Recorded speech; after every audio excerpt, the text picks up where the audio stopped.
suis architecte paysagiste. Je vous invite à un voyage dans l'art des jardins, à la rencontre de ceux qui les font vivre, les étudient et les imaginent.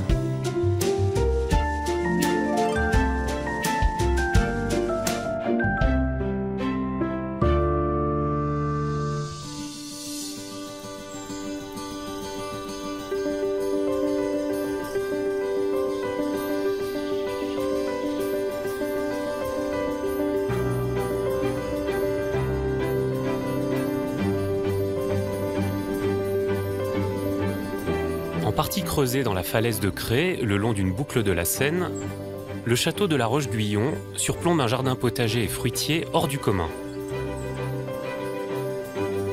Développé par le duc Alexandre de La Rochefoucauld au début du XVIIIe siècle, ce potager est à la fois un lieu d'agrément, de production et d'expérience qui reflète bien l'esprit des Lumières. Aujourd'hui encore, à la géométrie rigoureuse des tracés du jardin, s'ajoute une démarche innovante quant au choix des plantations et des techniques de jardinage.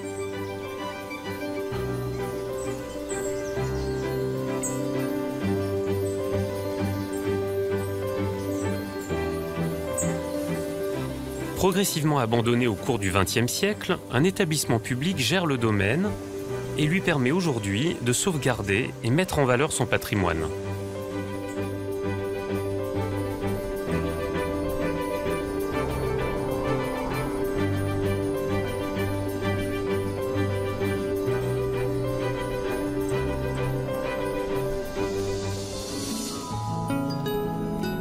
Le jardin est réhabilité à partir de 2003, avec comme objectif de retrouver la structure d'origine.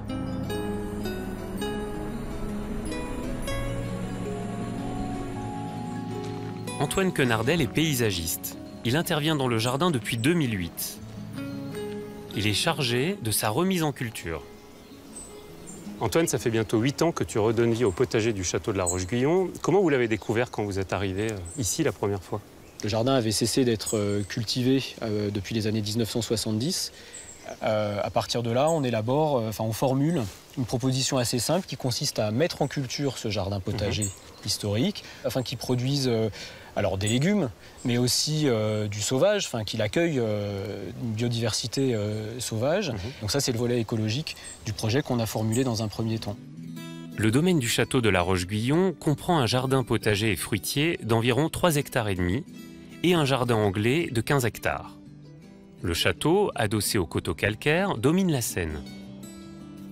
En contrebas, le potager se divise en 4 parties centrées sur des bassins et découpées par 2 allées orthogonales qui viennent délimiter des parcelles triangulaires bordées par des arbres fruitiers. Le potager est flanqué à l'ouest et à l'est par 2 bosquets entourés de charmilles. Les responsables du jardin revendiquent une démarche expérimentale.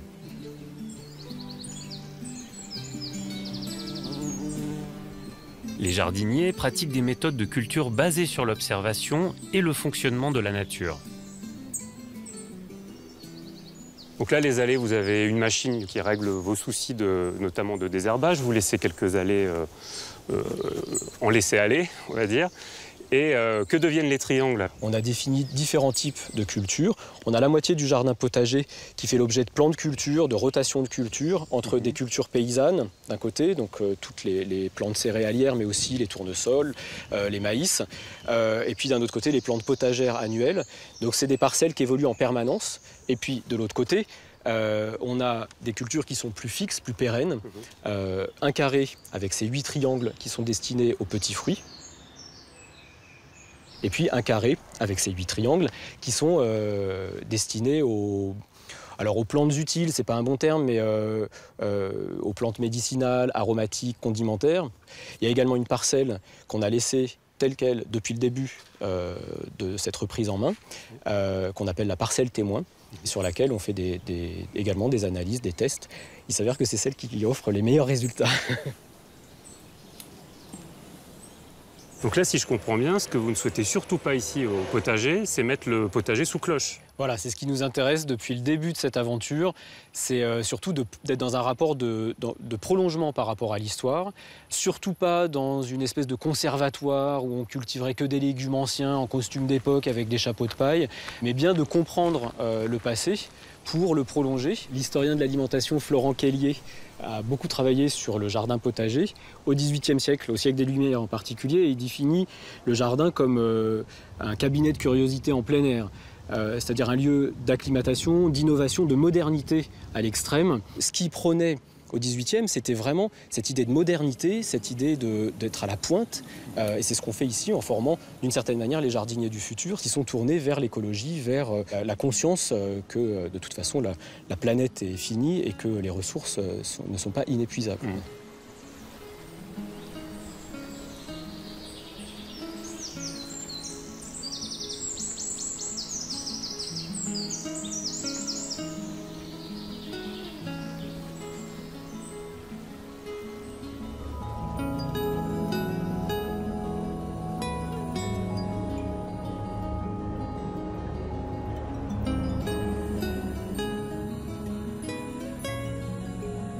La famille de La Rochefoucauld, dont le nom est indissociablement lié à ce domaine, incarne l'esprit des Lumières.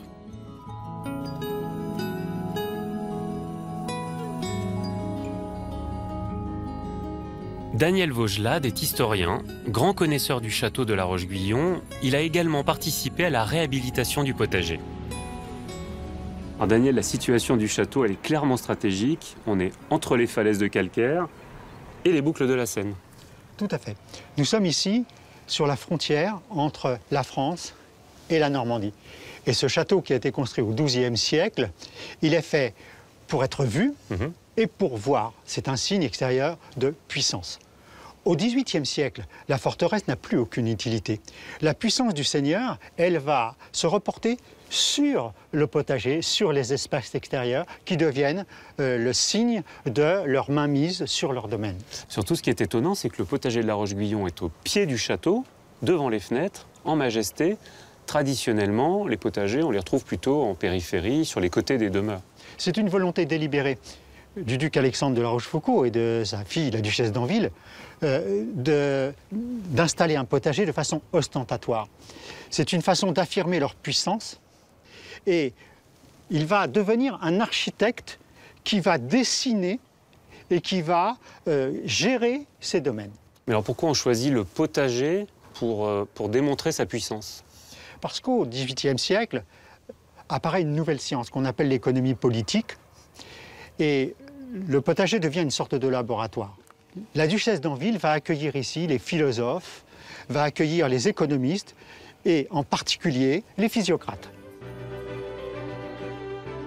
Les physiocrates, autant philosophes qu'économistes, affirment « Toute richesse vient de la terre, la seule classe productive est celle des agriculteurs ». La duchesse d'Anville adhère à cette vision du monde et l'expérimente concrètement à La Roche-Guyon. Et alors justement, dans le potager de La Roche-Guyon, quel type d'expérimentation ont été menées? On expérimentait tout d'abord beaucoup de plantes alimentaires nouvelles et en premier lieu la pomme de terre. On connaît la pomme de terre depuis longtemps, mais les gens considèrent la pomme de terre comme un poison. En effet, la pomme de terre appartient à la famille des solanacées, très proche de plantes toxiques comme la datura, la mandragore ou la belladone, longtemps associées à la magie noire.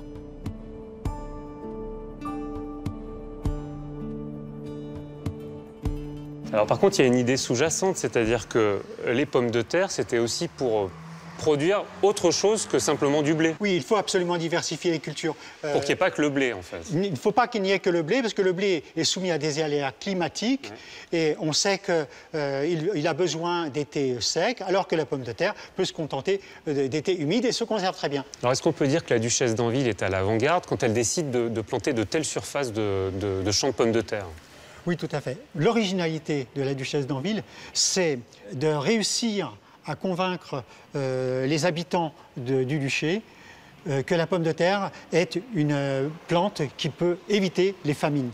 Et elle va tout à fait réussir puisqu'à la veille de la Révolution, il y a autant de surface de pommes de terre que de surface de blé dans le duché de la Roche-Guyon. On a une idée à cette époque d'une noblesse oisive dans les salons, dans le château.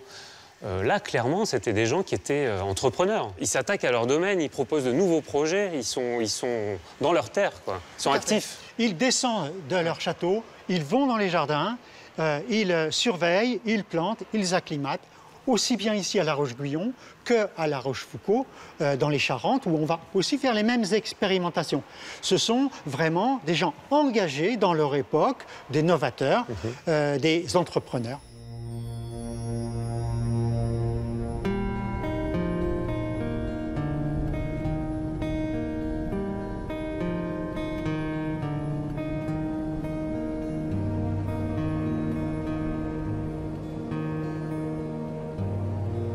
La duchesse d'Anville entreprend d'établir dès 1769 un étonnant jardin de style anglais, constitué de nombreuses promenades et aujourd'hui laissé à l'abandon.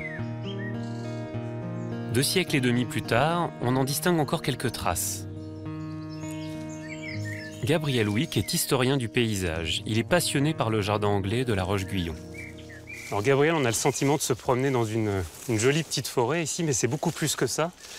Là, on est sur les traces d'un jardin pittoresque, d'un jardin anglais. Absolument. On est sur les restes du jardin conçu par la duchesse d'Anville, donc la fille du duc Alexandre, entre 1769 et 1788. Et c'est les restes de ce qu'ils appelaient à l'époque les promenades de la montagne, ou ce qu'on appelle maintenant le jardin anglais. C'est toute une série de promenades qui suivent la montagne à l'ouest du château, qui est en fait juste 50 mètres par ici. Une promenade qui se termine par la tour médiévale qui est juste au-dessus. Qui est sur la falaise qui domine le château. Donc les promenades deviennent une manière d'accéder à la tour. Alors là, c'est vraiment typique parce qu'on retrouve une géographie accidentée et on vient placer un cheminement enlacé dans cette géographie accidentée pour pouvoir nous raconter quelque chose, un peu plus qu'un jardin. Oui, absolument. C'est la pratique de la promenade. La promenade était à la fois une pratique sociale, une pratique philosophique et aussi une pratique sanitaire. C'était une manière de faire du sport. Exactement, exactement. Les promenades étaient toujours à une pente très douce pour que les femmes puissent balader ici à l'aise. C'est typique de cette époque, cette idée de la communion avec la nature. Absolument, absolument. Et surtout l'influence de Jean-Jacques Rousseau, qui a énormément influencé la manière de vivre de l'aristocratie française à cette époque. Rousseau, le promeneur solitaire, c'était tout à fait à l'inspiration de ce genre de parc.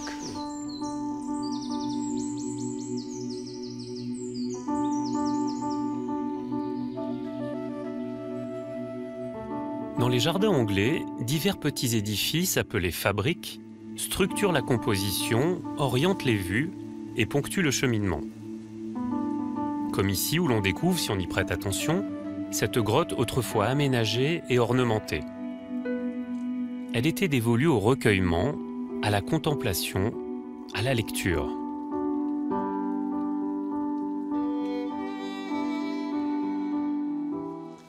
Là, Gabriel, on arrive à l'extrémité du chemin, tout en haut du jardin, en haut de la falaise, au sommet, avec la tour médiévale et puis le portail antique, et puis surtout une vue qui est magistrale. Exactement.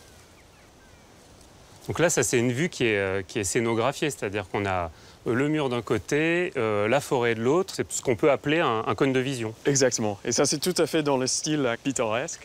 Cette idée d'intégrer un élément architectural existant, la tour médiévale, mais aussi, surtout, cette série de promenades de vues vers l'extérieur. Le jardin devient une sorte de machine à regarder le paysage, une manière de voir le monde extérieur et de focaliser l'attention vers la campagne, vers les alentours. Pittoresque, qui veut dire mérite d'être peint. C'est exactement ce qu'on a sous les yeux. Et ça, c'est vraiment quelque chose qui ne change pas. Tout le reste du jardin est complètement métamorphosé, mais cette vue reste toujours.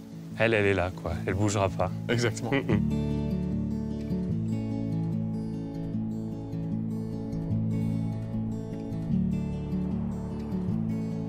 Le potager témoigne de cette époque d'expérimentation. Aujourd'hui encore, s'élabore ici une vision différente de l'agriculture.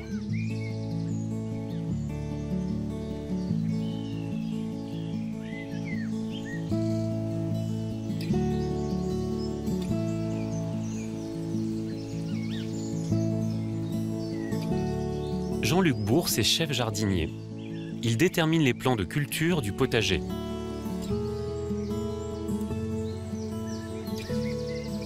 Alors Jean-Luc, comme dans tout bon potager qui se respecte, au potager du château de la Roche-Guyon, vous avez vos tomates, vos carottes, vos choux, etc. Ça, c'est assez traditionnel. Et puis surtout, vous avez des parcelles avec un cortège de plantes, de légumes, de fruits, là pour le coup très particulier. Tout à fait. Ici, nous sommes dans le triangle des plantes perpétuelles. Et donc, on a plusieurs légumes perpétuels. Choux, donc ciboulette, évidemment, que tout le monde connaît, poireaux perpétuels. Le principe du légume perpétuel, c'est que vous n'êtes pas obligé de faire vos semis chaque année. Vous n'êtes pas obligé de les préparer, de gratter la terre, de faire les petits talus, etc. Tout à fait. Là, vous avez planté ces légumes à un moment donné, je ne sais pas quand d'ailleurs, et vous les laissez pousser. Voilà, et on coupe à souhait à la demande, et ça fortifie la plante, et ça la rend plus jolie, quoi. Et c'est le cas de celui-ci, alors, de ce chou. Chou, oui. Ça, c'est un légume d'hiver. C'est un légume d'hiver, de printemps. De printemps, du coup, il est là tout le temps, en fait. Il est là tout le temps, ouais. Ouais. Il est même peut-être mieux au printemps, d'ailleurs, ouais. Parce qu'il est plus frais, quoi, il vient de sortir. Ça, c'est le chou de Banton. C'est le chou de Banton. Alors, les choux, des fois, il faut les surveiller, parce qu'il y a des petites mouches, notamment, qui s'attaquent à eux. Sur le chou, mais pour ça, on a un remède efficace. On a une parcelle consacrée aux plantes qui soignent les plantes.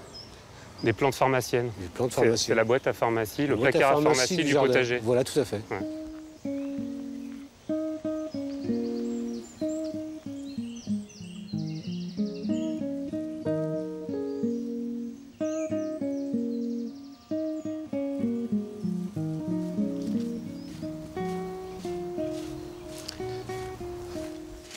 Donc nous voici dans la pharmacie des plantes. Donc là, on voit des orties. Des orties. Là, on voit de la tanésie. Voilà, ça éloigne les petites mouches. Les mouches du chou. Voilà, ça les éloigne simplement.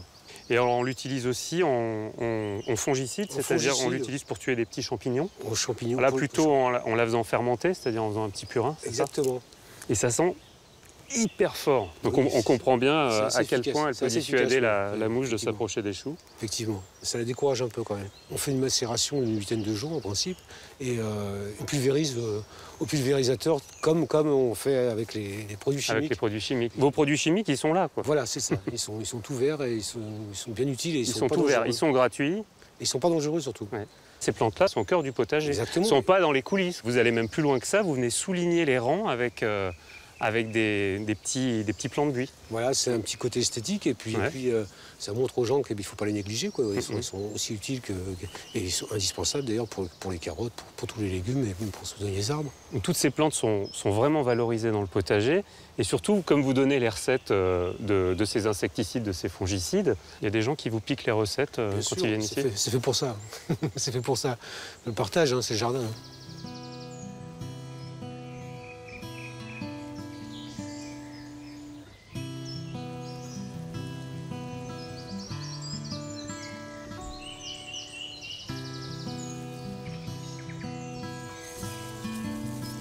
Alors au potager, vous faites plein d'expérimentations et puis surtout, vous n'avez pas peur de casser les codes.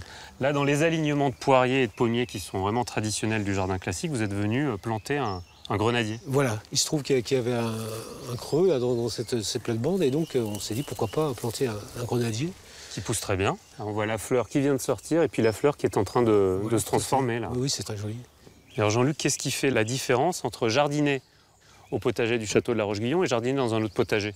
Bon, ici, on est privilégié en tant que jardinier puisqu'on n'est pas lié à une production et au contraire, on nous incite à faire des expériences. Et, vous n'avez pas peur des échecs? Aucune peur des échecs puisque de toute façon, c'est comme ça qu'on apprend et ça fait du potager de la Roche-Guyon un endroit unique.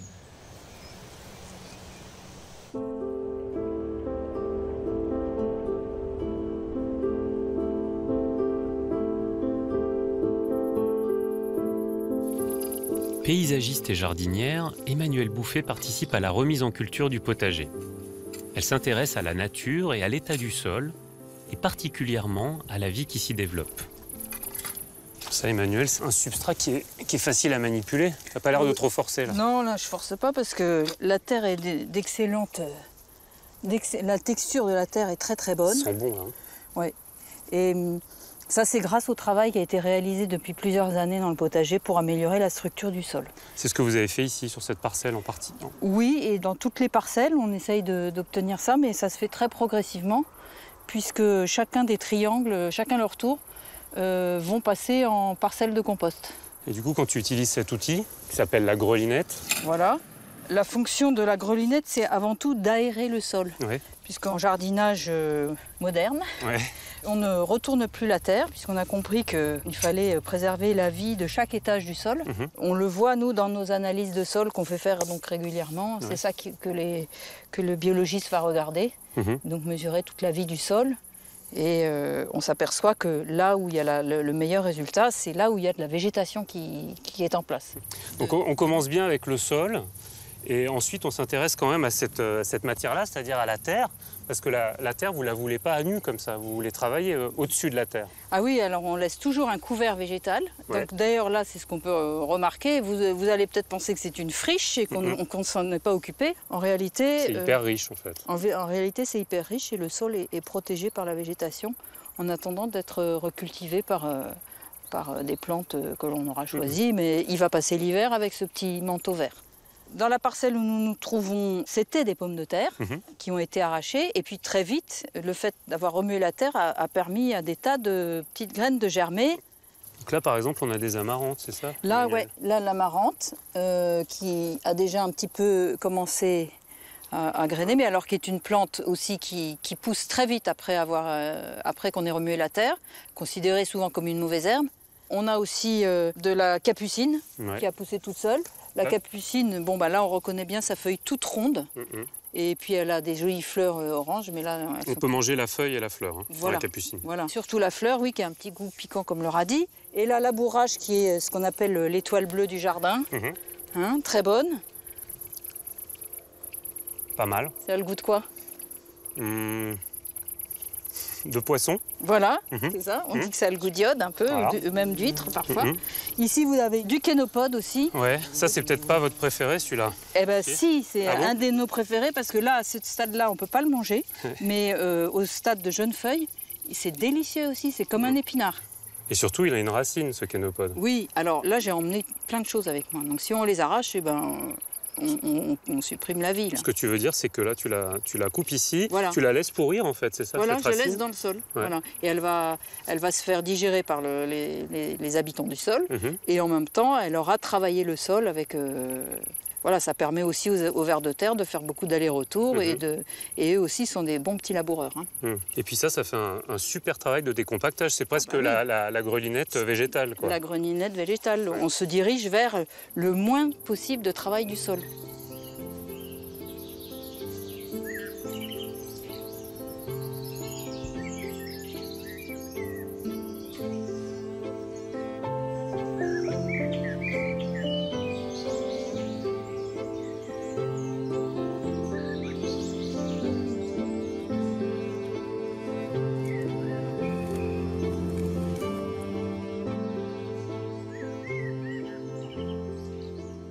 Là, ce que tu nous proposes ici, Emmanuel, c'est une autre manière de regarder le jardin, un autre regard.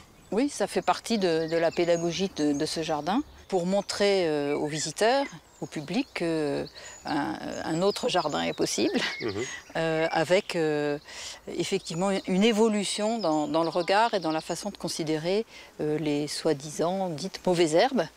Pouvoir s'appuyer sur la nature pour avoir une belle production aussi de légumes et de fleurs sans détruire la nature, ça c'est quelque chose qui doit être exemplaire ici dans ce potager. Et c'est aussi un jardin où on réfléchit en fait.